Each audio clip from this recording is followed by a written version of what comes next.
আজি মই আপোনালোকক ক'বলৈ যাওঁ ভাৰতৰ ক্ৰিকেটৰ এজন মহান অধিনায়ক মহেন্দ্ৰ সিং ধোনিৰ জীৱনীৰ বিষয়ে। সিং ধোনিক যাক সকলোৱে MS ধোনি বা কেপ্টেইন কুল বুলি জনা যায়। ভাৰতৰ ক্ৰিকেটৰ ইতিহাসত এজন আটাইতকৈ সফল অধিনায়ক। তেওঁৰ নেতৃত্বত ভাৰতীয় টীমে বিশ্বকাপ T20 আৰু চেম্পিয়ন ট্ৰফি জিকিছে। মহেন্দ্ৰ সিঙৰ জন্ম হৈছিল 1981 চনৰ 7 জুলাই ঝাৰখণ্ডৰ ৰাঁচীত। তেওঁৰ পিতৃৰ নাম আছিল পান সিং আৰু মাতৃৰ নাম আছিল দেৱকী দেৱী। লগতে মহেন্দ্ৰ সিং ধোনি ফুটবল আৰু বেডমিণ্টনত বেছি আগ্ৰহ আছিল। তেওঁ গলকিপাৰ হিচাপে ফুটবল খেলিছিল। খেলৰ আৰম্ভণি মহেন্দ্ৰ সিং ধোনি স্কুল জীৱনত ক্ৰিকেট খেলিবলৈ আৰম্ভ কৰে আৰু উইকেট কিপাৰ হিচাপে নিজৰ প্ৰতিভা দেখুৱায়। তেওঁ প্ৰথমে স্থানীয় ক্লাব আৰু তাৰ পিছত ঝাৰখণ্ডৰ টীমৰ হৈ খেলিবলৈ পায়।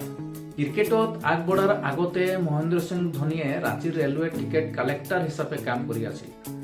দিনত চাকৰি আৰু সন্ধিয়া প্ৰেক্টিছ এনেদৰে কঠোৰ পৰিশ্ৰম কৰি নিজৰ সপোন আগুৱাই লৈ যায়।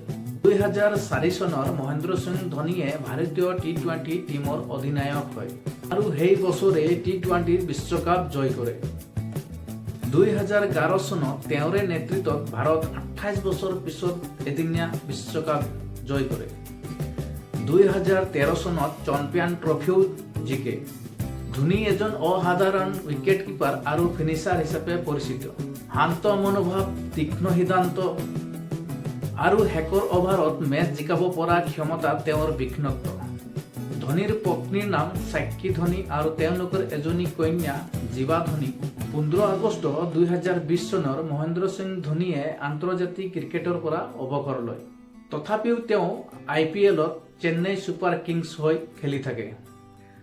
ধোনিৰ পৰা আমি শিকো সপোন সৰু হলেও সাহস ডাঙৰ হওক। পৰিশ্ৰম কেতিয়াও বিশ্বাসঘাতকতা নকৰে। এইটো আছিল মহেন্দ্ৰ সিং ধোনিৰ জীৱনীৰ কাহিনী আপোনালোকৰ আগত আগবঢ়ালো। আপোনালোকে ভিডিঅ'টো কেনে পালে চেনেলটো ছাবস্ক্ৰাইব কৰিব, লাইক কৰিব আৰু কমেণ্ট কৰিব। ধন্যবাদ।